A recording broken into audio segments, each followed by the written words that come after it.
Hello everyone, నేను మీ మానస. అందరూ ఎలా ఉన్నారు? అందరికీ గుడ్ మార్నింగ్ అండి. ప్రీవియస్ క్లాస్ లో మనము 7th క్లాస్ సెమిస్టర్ 1 అయితే కంప్లీట్ చేసేసుకున్నాము తెలుగు. ఇప్పుడు 7th క్లాస్ సెమిస్టర్ 2 లోకి వెళ్ళబోతున్నాము. అందులో ఫస్ట్ లెసన్ కప్పతల్లి పెళ్లి గురించి ఇవాళ మనం డిస్కస్ చేసుకోబోతున్నాము. ఈ వీడియో కనుక ఎవరైనా ఫస్ట్ టైం చూస్తున్నట్లయితే మేము ప్రీవియస్ గా already 6th class 7th class తెలుగుకి సంబంధించి అన్ని లెసన్స్ ని కంప్లీట్ గా ఎక్స్ప్లెయిన్ చేసేసుకొని ఉన్నామండి విత్ టెక్స్చువల్ గ్రామర్. ఆ వీడియోస్ కి సంబంధించిన లింక్ అనేది డిస్క్రిప్షన్ లో ఇస్తాను, ఒకసారి వెళ్ళి చూసేసేయండి. వీడియోస్ కనుక మీకు నచ్చినట్లయితే ఖచ్చితంగా లైక్ చేయండి. ఎలా అనిపించిందో తప్పకుండా కామెంట్ చేయండి. వీడియో చూసాక మీకు ఏమనిపించింది అనేది కామెంట్ సెక్షన్ లో కామెంట్ చేయండి. అలాగే వీడియో మీకు యూస్ఫుల్ అనిపిస్తే ఖచ్చితంగా మన వాళ్ళకి ఇంకెవరికైనా షేర్ చేయండి.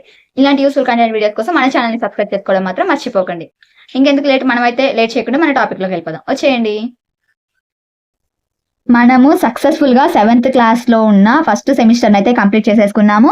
ఇంకా సెకండ్ సెమిస్టర్ లో అడుగు పెట్టేసాము. సెకండ్ సెమిస్టర్ లో మొత్తం చూడండి 5 లెసన్స్, ఒక ఉపవాచకంకి సంబంధించి మొత్తం 6 ఉన్నాయి. ఈ లెసన్స్ ని కూడా మనం క్లియర్ గా ఎక్స్ప్లెయిన్ చేసేసుకున్నాము. ఈ సెకండ్ సెమిస్టర్ లో మన ఫస్ట్ లెసన్ వచ్చేసి ఇది 7th లెసన్. సెకండ్ సెమిస్టర్ లో ఫస్ట్ లెసన్ కప్పతల్లి పెళ్లి. ఆ ప్రక్రియ ఇతివృత్తం చూద్దాం. ప్రక్రియ వచ్చేసి గేయం, ఇతివృత్తం ఆచార సంప్రదాయం.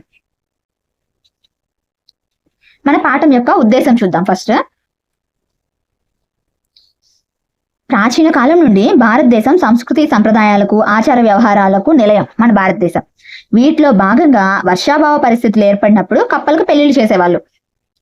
వర్షాలు పడకపోతే కప్పలు అరిస్తే కప్పలకు పెళ్లిళ్ళు చేస్తే వర్షాలు పడతాయి, ఇట్లా అని చిన్న నమ్మకం లాగా ఉండేది కదా. అలా వర్షాభావ పరిస్థితులు ఏర్పడినప్పుడు కప్పలకు పెళ్లిళ్ళు చేసేవాళ్ళు. అలా చేయడం వల్ల వర్ణదేవుడు కరుణించి వర్షాలు కురిపిస్తాడనే నమ్మకాన్ని కలిగి ఉండేవారని చెప్పడమే ఈ పాఠం యొక్క ఉద్దేశం. అట్లా కప్పలకు పెళ్లిళ్ళు చేస్తే వర్ణదేవుడు కరుణించి వర్షాలు కురిపిస్తాడు అని ఆ నమ్మకం గురించి చెప్పడమే ఈ పాఠం యొక్క ఉద్దేశం, మన కప్పతల్లి పెళ్లి పాఠం యొక్క ఉద్దేశం. ఇంకా ఈ పాఠం యొక్క రచయిత ఎవరో చూసుకుందాం.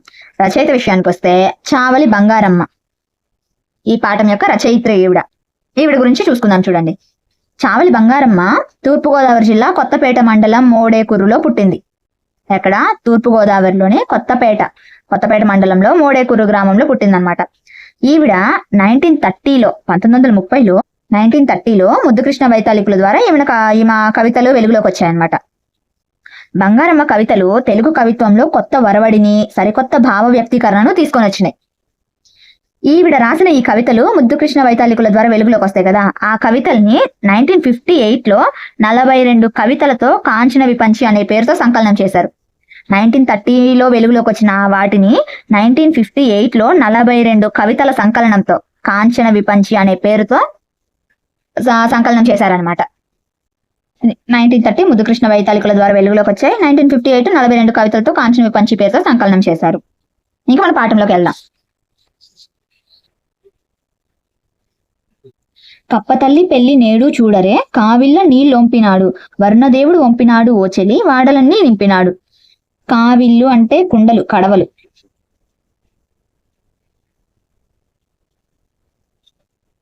నెక్స్ట్, గగన తలము నుంచి నేడు వీవెనలు చెట్లచే వేయించినాడు, స్వర్గాదినాథుడు నేడు రథమెక్కి పయనమై పోవుచున్నాడు. స్వర్గాదినాథుడు అంటే స్వర్గానికి అధిపతి. ఎవరు ఇక్కడ? ఇంద్రుడు. వీవెన అంటే విసనకర్ర.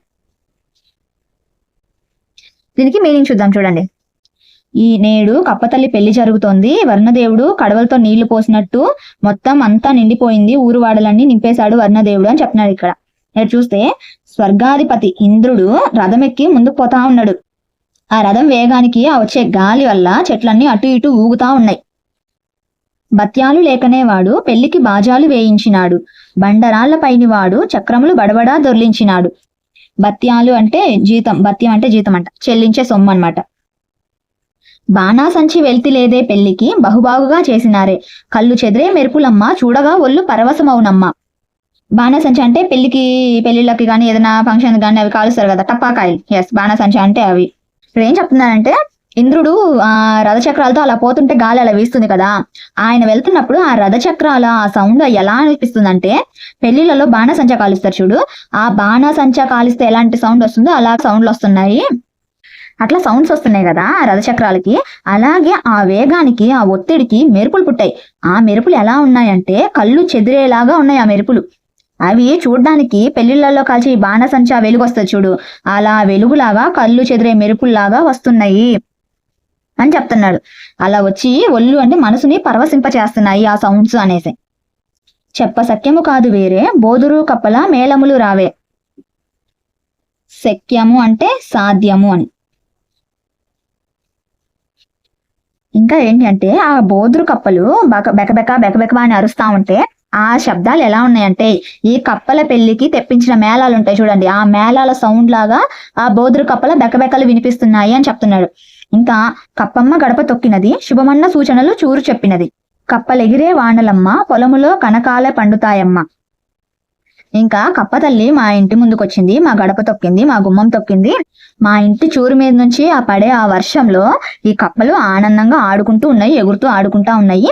ఇంకా మా పొలంలో బంగారం పండుతుంది అని మాకు ఒక నమ్మకం వచ్చింది అని చెప్తుంది. కనకం అంటే బంగారం. ఇలా కప్పలు మా గడపకు వచ్చాయి అంటే మా ఇంటికి వచ్చాయి. మా ఇంటి దగ్గర పడుతున్న వర్షంలో మా చూరులో నుంచి పడిన నీళ్ళల్లో ఆ వర్షపు నీళ్ళల్లో కప్పలు బాగా ఆడుకుంటూ ఉన్నాయి. ఇంకా మాకు నమ్మకం వచ్చింది మా పొలంలో బంగారం పండుతుంది అని చెప్తుంది అనమాట. ఇవి ఈ గేయంకి మీనింగ్స్, మనకి తెలియని అర్థాలు. నెక్స్ట్ టెక్స్చువల్ గ్రామర్ లోకి వెళ్ళిపోదాం.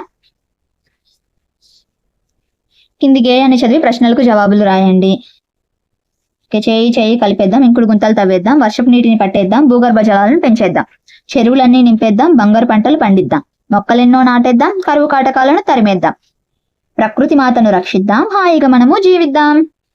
భూగర్భ జలాలను ఎలా పెంచాలి? ఎక్కడుంది? ఇంకుడు గుంతలు తవ్వేస్తే అయిపోద్ది, వర్షపు నీటిని పట్టేస్తే అయిపోయింది. కరువు కాటకాలు రాకుండా ఉండాలంటే ఏం చేయాలి? చెరువులు అన్నిటిని వర్షంతో నింపేయాలి. మనం దేన్ని రక్షించాలి? ప్రకృతి మాతను రక్షించాలి.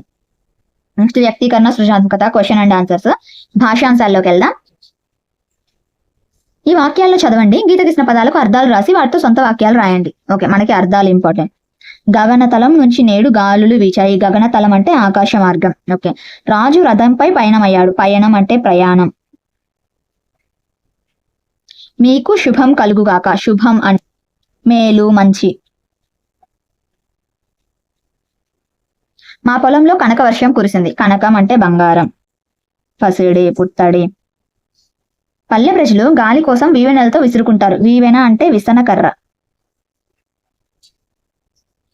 పండగకి వాడవాడలో దేవుణ్ణి ఊరేగిస్తారు. వాడ అంటే వీధి. నెక్స్ట్ చూద్దాం. కింది వాక్యాలలో సమానార్థక పదాలు గుర్తించి రాయాలంట. సమానార్థక పదాలు రాద్దాం చూడండి. మంచి మాటలు వినాలి, వారి పలుకులు బంగారు తునకలు. మాటలు, పలుకులు. పొలంలో బంగారం పండింది, ఇల్లు కనకంతో నిండింది. బంగారం, కనకం. కప్పతల్లి పెళ్లి జరుగుతోంది, పెద్దలందరూ వివాహానికి వచ్చారు. పెళ్లి, వివాహం. నెక్స్ట్ చూడండి. ప్రకృతి వికృతులు. ప్రయాణం, పయనం. రథము, అరథము. చూడండి, రథము, అరథము. ప్రకృతి వికృతులు. రథము ప్రకృతి, అరథము వికృతి. స్థలము, తలము. బత్యము, బత్తెము. ప్రకృతి వికృతులు. తర్వాత వ్యతిరేక పదాలు చూడండి. శక్యము. శక్యము అంటే అశక్యము. శుభము, అశుభము. నాడు, నేడు. ఆ తర్వాత గళ్ళలోని పాఠంలో పదాలు గుర్తించి వాటిని ఉపయోగించి సొంత వాక్యాలు రాయమన్నారు. తర్వాత చూడండి వ్యాకరణాంశాలు. వ్యాకరణాంశాలు చూసుకున్నట్లయితే ధృతము. ధృతము గురించి ఇచ్చాడు మనకి, చూద్దాము ధృతము గురించి. బాలచంద్రుడు అభిమన్యుని వలెన్ పోరు సలిపెను. ఆర్య మా యందున్ దయచూపుడు. మీరు వచ్చినని సంతోషించెదను. బాలుని కొట్టినన్ ఏడ్చును. భూమి రాజు చేతన్ పాలించబడెను. ఈ చూడండి, ఇప్పుడు వాక్యాలన్నీ చూసుకుందాం. పై వాక్యాల్లో గీత గీసిన పొల్లు, హల్లు, దీన్ని తొలగించి వాక్యాలను మళ్ళీ రాయండి. మేము మళ్ళీ చదువుతాం. బాలచంద్రుడు అభిమన్యుని వలె పోరు సల్పెను, తీసేశాం. ఆర్య మాయందు దయచూపుము. మీరు వచ్చినా సంతోషించదను. బాలుని కొట్టిన ఏడ్చును. భూమి రాజు చేత పాలించబడెను. ఓకే, చదివేశాం, మేము రాయలేదు. పై ఉదాహరణల్లో ఈ నకారం అనేది తొలగించిన అర్థంలో మార్పు రావడం లేదు. అవును, రావట్లేదు. ఇటువంటి ఈ నకారాన్ని ధృతము అంటాం. సో ధృతము అంటే ఏంటి? ఇప్పుడు నకారం. ఈ నకారాన్ని ధృతము అంటాం. ఇది ప్రస్తుతం వ్యవహారంలో లేదు. అంటే ప్రజెంట్ ఈ నకారాన్ని ప్రజెంట్ యూజ్ చేయట్లేదు. ప్రాచీన సాహిత్యంలో పద్యాలలో ఎక్కువగా ఉండేది. మీరు గమనిస్తే మన పద్యాలలో ఈ నకారం అనేది ఎక్కువగా కనిపిస్తుంది. నార్మల్ గా యూజ్ చేసే సెంటెన్సెస్ లో ఇప్పుడు ఈ నకారాన్ని వాడట్లేదు. ఇది మన ప్రాచీన సాహిత్యంలో ఎక్కువగా వాడేవారు అనమాట. మనం గుర్తుపెట్టుకోవాల్సింది ఏంటంటే నకారాన్ని ధృతము అంటారు. అది మనకి ఇంపార్టెంట్. నెక్స్ట్ త్రికము. కింది వాక్యాలను గమనించండి. అతడు ఎచ్చోటైనా జీవించగలడు. ఇక్కడ వర్షం పడుతోంది. ఎక్కడ ఉన్నా మన మాతృభూమిని మరవవద్దు. అచ్చోటు నివాసయోగ్యము కాదు, అక్కడ చలి ఎక్కువగా ఉంది. ఈ గీత గీసిన పదాలను విడదీయాలంట. ఏవేంటి అవి? ఇక్కడ, ఎక్కడ, అక్కడ, అచ్చోటు. ఇవి ఈ గీత గీసిన పదాలు. వాటిని విడదీసి రాయమన్నాడు. ఇక్కడ ఆల్రెడీ ఒకటి ఇచ్చాడు చూడండి. ఎచ్చోటుకి ఏ ప్లస్ చోటు, ఎచ్చోటు. ఇలా ఈ ప్లస్ కడ ఇక్కడ, ఏ ప్లస్ కడ ఎక్కడ, ఆ ప్లస్ కడ అక్కడ, ఇది కూడా ఆ ప్లస్ చోటు అచ్చోటు. ఇలా ఈ ఉదాహరణలను విడదీసినప్పుడు పూర్వపదంగా ఆ ఈ ఏ అనే సర్వనామాలు ఉన్నాయి. ఈ ఆ ఈ ఏ వీటిని, ఈ సర్వనామాలనే త్రికాలు అని అంటాం. ఈ ఆ ఈ ఏ అనే సర్వనామాలనే త్రికాలు అంటాం.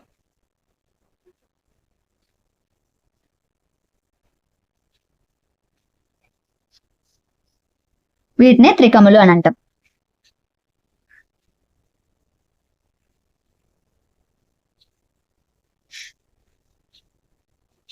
చూడండి నెక్స్ట్ ఆమ్రేడితం.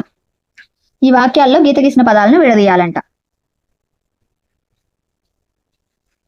రాష్ట్రంలో అక్కడక్కడ వర్షాలు పడుతున్నాయి. ఇది అక్కడక్కడ, అప్పుడప్పుడు, ఏమేమి, చిట్ట చివర, నట్ట నడుమ. ఇవి ఈ పదాలను ఇప్పుడు మనం విడదీయాలి. అప్పుడప్పుడు, అప్పుడు ప్లస్ అప్పుడు. అక్కడక్కడ, అక్కడ ప్లస్ అక్కడ. ఏమేమి, ఏమి ప్లస్ ఏమి. చిట్ట చివర, చివర ప్లస్ చివర.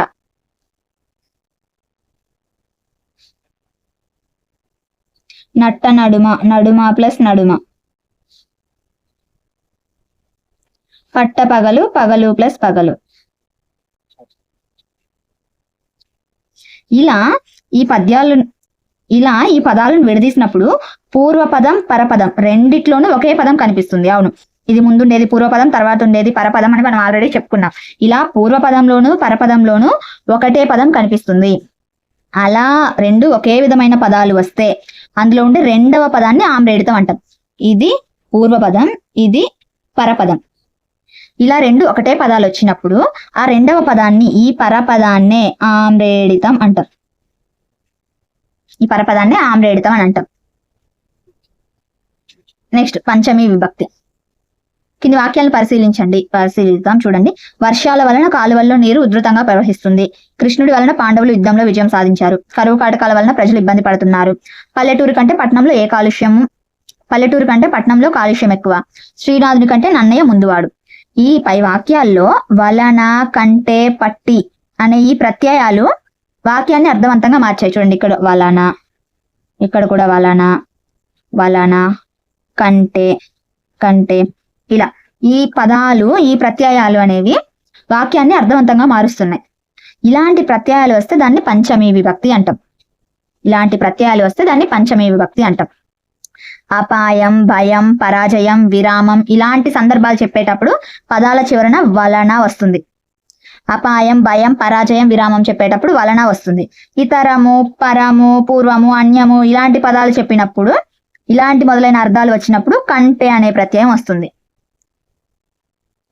చూడండి, ఇలా అపాయము, భయము, పరాజయం, విరామం ఇలా వచ్చినప్పుడు వలన, ఇతరము, పూర్వము, పరము, అన్యం వచ్చినప్పుడు కంటే అనే ప్రత్యయాలు వస్తాయి. నార్మల్ గా పంచమీ విభక్తి అంటే మనందరికీ తెలుసు, వలన, కంటే, పట్టి అని. కానీ ఈ వలన అనే ప్రత్యయం ఎప్పుడు వస్తుంది, కంటే అనే ప్రత్యయం ఎప్పుడు వస్తుంది అనేది ఎక్స్ట్రా ఇన్ఫర్మేషన్ మనకి ఇందులో ఇచ్చున్నారు. అపాయం, భయం ఇలాంటివప్పుడు వలన, ఇతరం, పూర్వం, పరం, అన్యం ఇలాంటి వాటప్పుడు కంటే అనే ప్రత్యయం వస్తుంది. ఆ తర్వాత ఈ కింది పదాలను విడదీసి సంధి పేర్లు రాయమన్నారు. చూడండి. పరవశమవును, పరవశము ప్లస్ అవును, ఉత్వ సంధి. శుభమన్న, శుభము ప్లస్ అన్న, ఇది కూడా ఉత్వ సంధి. మెరుపులమ్మ, మెరుపులు ప్లస్ అమ్మ, సేమ్ ఉత్వ సంధి. రథం ఎక్కి, రథము ప్లస్ ఎక్కి, ఇవన్నీ ఉత్వ సంధి. ఈ కింది పదాలను కలిపి రాయమన్నారు. చూద్దాం. కప్పలు ప్లస్ ఎగిరే, కప్పలెగిరే. పండుతాయి ప్లస్ అమ్మ పండుతాయమ్మ. వాడలు ప్లస్ అన్ని వాడలన్నీ. వానలు ప్లస్ అమ్మ వానలమ్మ. చూడండి కప్ప ప్లస్ అమ్మ కప్పమ్మ, ఇది అత్వ సంధి. కప్పలు ప్లస్ ఎగిరే లు ఊ ఉంది కదా ఉత్వ సంధి. పండుతాయి ప్లస్ అమ్మ ఇత్వ సంధి. వాడలు ప్లస్ అన్ని ఉత్వ సంధి. వానల్లు ప్లస్ అమ్మ ఉత్వ సంధి. ఇంకా ఈ కింది వాక్యాలలో ప్రత్యయాల కింద గీత గీయాలంట. గీత గీసి విభక్తులు ఏంటి రాయాలి. ఆ విభక్తి ప్రత్యయాల కింద గీత గీసి. విద్యను అర్థించు వాణిని విద్యార్థి అంటారు. నిన్ను లాన్ గూర్చి గురించి ద్వితీయ విభక్తి వాళ్ళే ఇచ్చేస్తారు. విద్యావంతుడు అందరిచే పూజింపబడతాడు. చేత అంటే చేతంచే తోడంతో తృతీయ విభక్తి. విద్యార్థులు జ్ఞానం కొరకు యాత్ర చేస్తారు. కొరకుంకై చతుర్థి విభక్తి. తల్లిదండ్రులు పిల్లలను ప్రాణము కంటే అధికంగా ప్రేమిస్తారు. కంటే వలనన్ కంటెన్ పట్టి పంచమీ విభక్తి. అమరావతిలోని శిల్పాలు చూడముచ్చటగా ఉన్నాయి. నుల్లని గూర్చి గురించి ద్వితీయ విభక్తి. మా పురమునందు జనులు సేవాగుణం కలిగిన వారు. అందున్నన్ సప్తమీ విభక్తి. ఓయి మునీశ్వర ఇటు రమ్ము. ఓయి ఓరి ఓసి సంబోధనా ప్రథమా విభక్తి.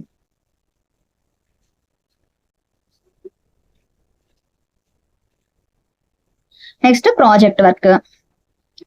చూడండి కింది నినాదాలు చదవండి, మీరు తయారు చేయండి.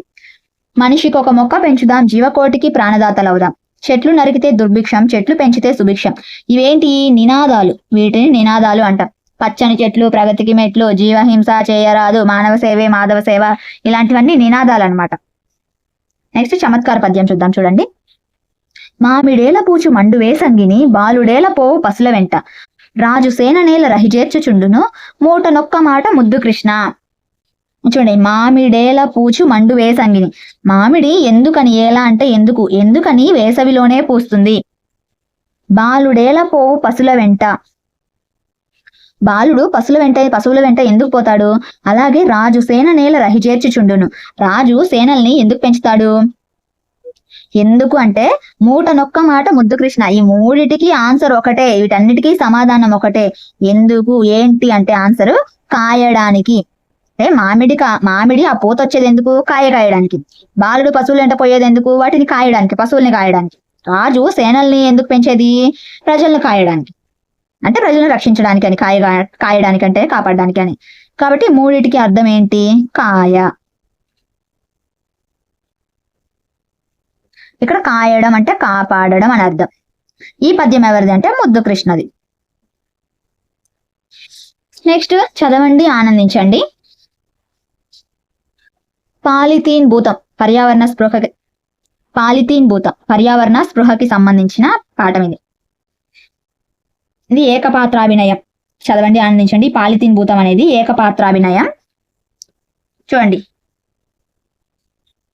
గడగడలాడిపోవాలి మొత్తం ఈ మానవ జాతి. నా పేరు వింటేనే హళ్ళెత్తిపోవాలి. ఈ భూగోళాన్ని మొత్తం నేను ఆక్రమించాలి. ఇంతకు నేను ఎవరో తెలుసా, మీకు తెలియదు కదా. నా పేరే పాలిథీన్. నేను మీతో స్నేహం చేస్తూనే మీ వెనక నుంచి మీ మీద విషాన్ని కక్కుతూ చాప కింద నీరులా విస్తరించి మొత్తం భూమిని నా సంచిలో వేసుకొని పోతాం. మీ ఇంట్లో ఏ శుభకార్యం జరిగినా దానికి సంబంధించిన సామాగ్రిని మోసుకొచ్చా సాధనంలో మీ ఇంటికి వస్తా. కూరలు, పండ్లు, స్వీట్లు, పూలు, పాలు, ఏది మీ ఇంటికి రావాలన్నా నేనే మీకు ఆధారం, గుర్తుపెట్టుకోండి. చివరకు నేను లేనిది అసలు మార్కెటే లేదు. చూసారా నా ప్రతాపం, చూసారా నా ప్రభావం. అట్లుంటది మరి మేమంటే. మీ సామాన్లకు మోసుకొని మీ ఇంటికి వచ్చి నన్ను చెత్తకుప్పలో విసిరేస్తారు.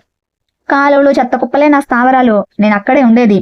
అక్కడి నుంచి మానవ జాతి మీద నా సమరబేరి మోగిస్తా, భూగోళాన్ని దడదడలాడిస్తా. మీ జీవితకాలం 100 ఏళ్లే, కానీ నా జీవితకాలం కొన్ని 100 ఏళ్ళు. చెత్తలో ఉన్నా, కాలువలో ఉన్నా, నేలపై ఉన్నా, నీటిలో ఉన్నా, ఎక్కడున్నా నేను క్షేమం, మీకు క్షామం. క్షామం అంటే దుర్భిక్షం, కరువు అని.